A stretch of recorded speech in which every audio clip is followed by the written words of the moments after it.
so tired of feeling helpless as a parent. Yes, my kids are grown adults. My oldest is 28, my youngest is 25. And I thought by teaching them what I learned, which is you work hard, you get a good job, you're going to get the things in life that you need, right? Worked for me. Why wouldn't it work for them? Because it doesn't. Because the world has fucking changed, all right? And now I feel like I see them struggling. And before my generation comes at me, yes, I understand struggling is a part of life. We all struggled. But there's a difference between struggling and drowning, all right? So we struggled and it was tough. But you know what? We made it. We knew there was a light at the end of the tunnel with our struggle. It seems like kids today, no matter how much they struggle, they just get further and further down the water into the drowning point, all right? When I was their age, I was making less than $10 an hour, and I could afford to live on my own. Now you have to be making six-figure salary to get a decent, tiny little place to live.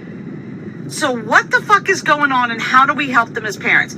I told my son, all you have to do is work hard, go to college, or join the military like I did. He went to college, got his degree, got a full-time job. He moved back in with me right when he graduated from college because he said, hey, Mom, as soon as I get a job, which was within 2 weeks of him getting out of college, maybe take me 2 months and I'll save up enough money for me to move out. Okay, cool. It's been 10 months. He has saved almost every dime and still can't afford to live. Why are one-bedroom studio apartments almost $2,000 a month? Why? Like, I just don't get it. So I don't even think that there's even classes anymore. There used to be, upper class, middle class, lower class. It's literally turning into the ultra wealthy and then everybody else is just poor. Like, that's what is happening.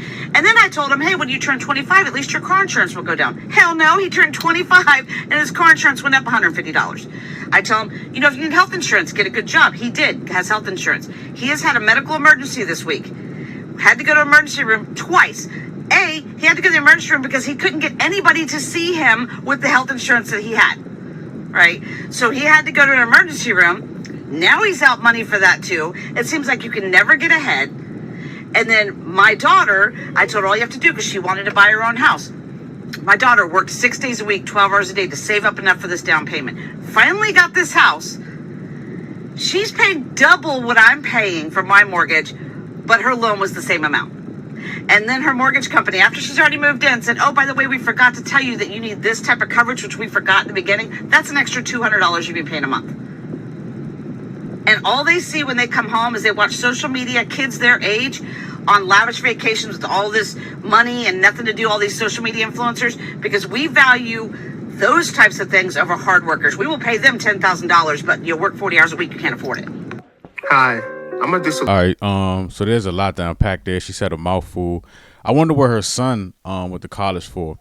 But anyway, so I'm gonna address a couple things she said. So if you're young and you're watching this, or if you have children that are getting ready to go to college or that are thinking about what they want to do, after they graduate high school, one of the best things that you can do in any economy, it doesn't matter, is to kind of give your kids the idea of skilled trades.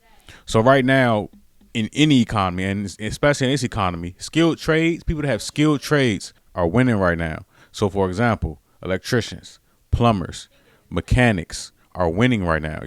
One of my neighbors is a mechanic, and he has so much going on that, the amount of work that he has, he can't, he's backed up, right? So he has his job that he works for a dealership, but then he also does work on the side at home. He's making money, moonlighting, right?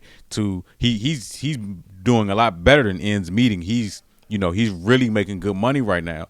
One of my friends is an electrician. He has his own company. He's a master electrician. Again, another skilled trade. He has no money problems in this economy. Skilled trades will continue to win. And especially if you know how to tap into the state, federal, government contracts.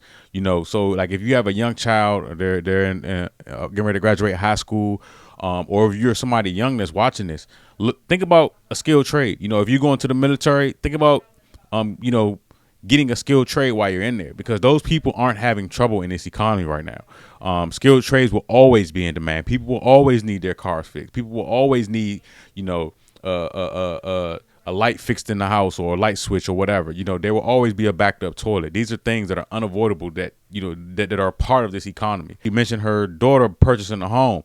I always tell people, look out for the first time home buyers programs, right? Save your money, but then use the state's money for the down payment, right? Especially if it's a forgivable grant. So that way you have money in the bank when you're going into a home. It's one of the smartest things that you can do is take advantage of these first time home buyers programs. They're in every state, all 50 states. You can get access to forgivable money. They have deferred money. You know, there are different ways around having to save a bunch of money and then save and then have to put every dime that you spent down on a home, and you go into a home what they call house broke, right?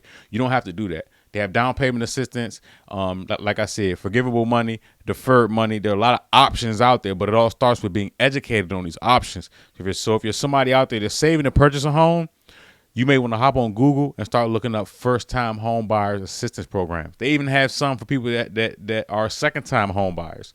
I talked about earlier about a loan you can get or a down payment assistance program that you can get that is $15,000, right? You know, that's okay. Maybe like a $400,000 home somewhere in the neighborhood of that, right? With 15 grand down.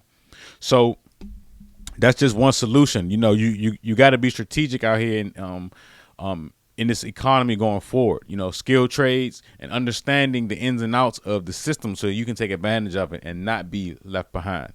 I'm interested in knowing what you all think. Thanks for watching.